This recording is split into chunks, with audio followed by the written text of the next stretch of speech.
Hello. In this video, I'm going to show how a residential electrical system works in the United States. This is a disclaimer that a residential electrical system contains high voltage that could shock you or kill you. So if you do any work on your electrical system, you're doing it at your own risk, and make sure that you know how to be safe before you do any work on your electrical system.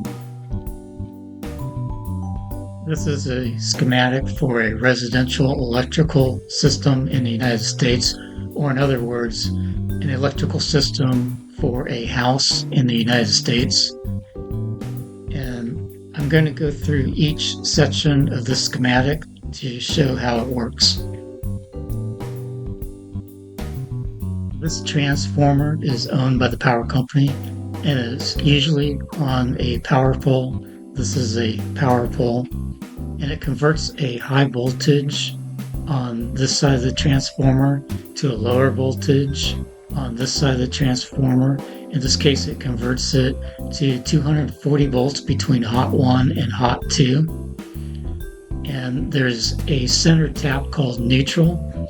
So between hot 1 and neutral and hot 2 and neutral is 120 volts. And the output from the transformer goes to your house.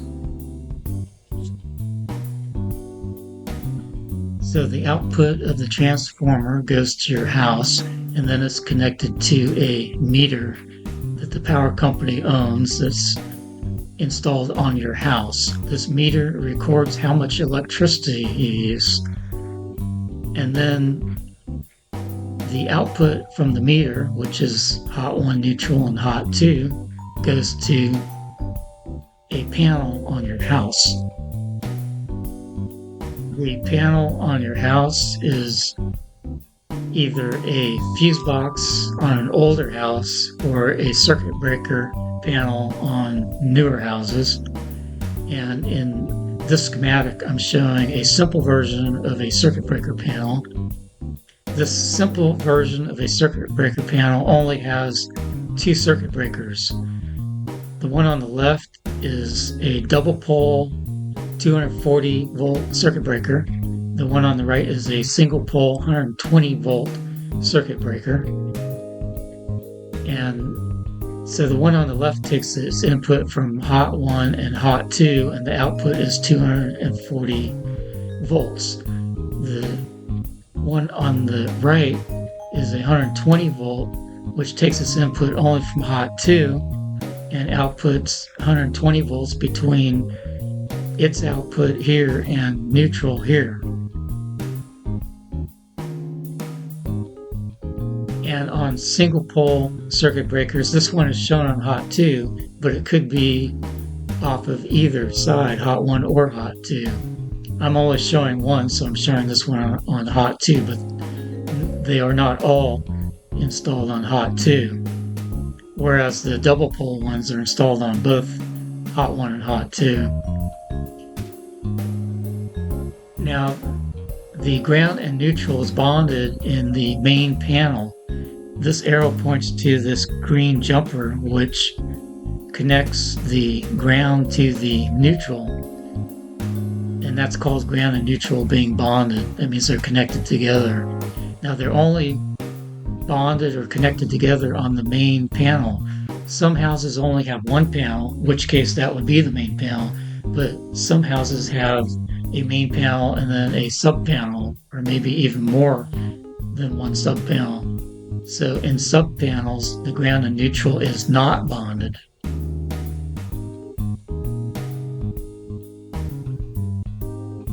Houses have a ground rod that's outside of the house, and a ground rod is a metal rod that's pounded into the ground, and a ground wire is connected to the ground rod, and the other end of the ground wire is connected to the ground bus on the panel.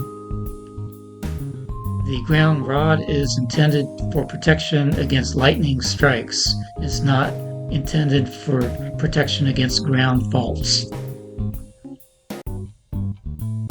This is a 240 volt grounded outlet.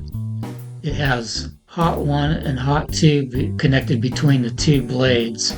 So there's 240 volts connected between the two blades, and it has a ground that's connected to the ground bus on the panel.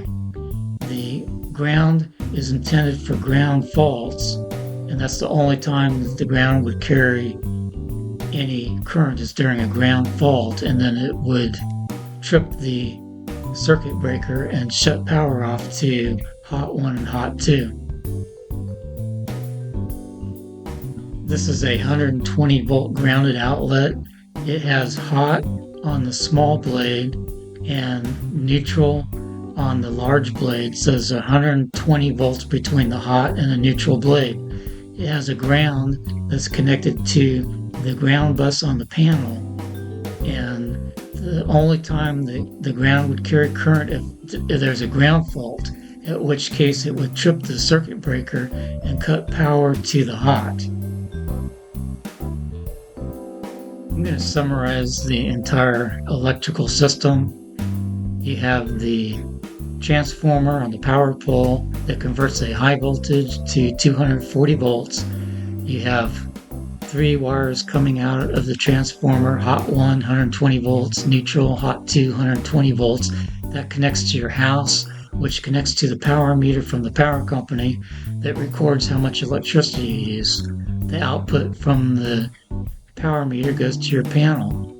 On your panel, you have 240 volt double pole circuit breakers and 120 volt single pole circuit breakers. The ground and the neutral is bonded on your main panel. On sub-panels, the ground and the neutral is not bonded. Outside of your house, you have a ground rod that is pounded in the ground and connected to the ground bus on your panel, and the ground rod is only for lightning strikes. A 240 volt grounded outlet has hot 1 and hot 2 on each of the blades of the outlet, and a ground wire that goes to the ground bus on your panel. The ground wire is for ground faults only, and if there's a ground fault, it will trip the circuit breaker and cut off power to hot 1 and hot 2. The 120 volt grounded outlet has hot coming into the small blade, and the large blade goes back to the neutral on your panel. It has a ground wire that's connected to the ground bus on your panel, and the ground wire is only for ground faults. If there's a ground fault, it'll trip the circuit breaker on your panel, cutting off power to the hot.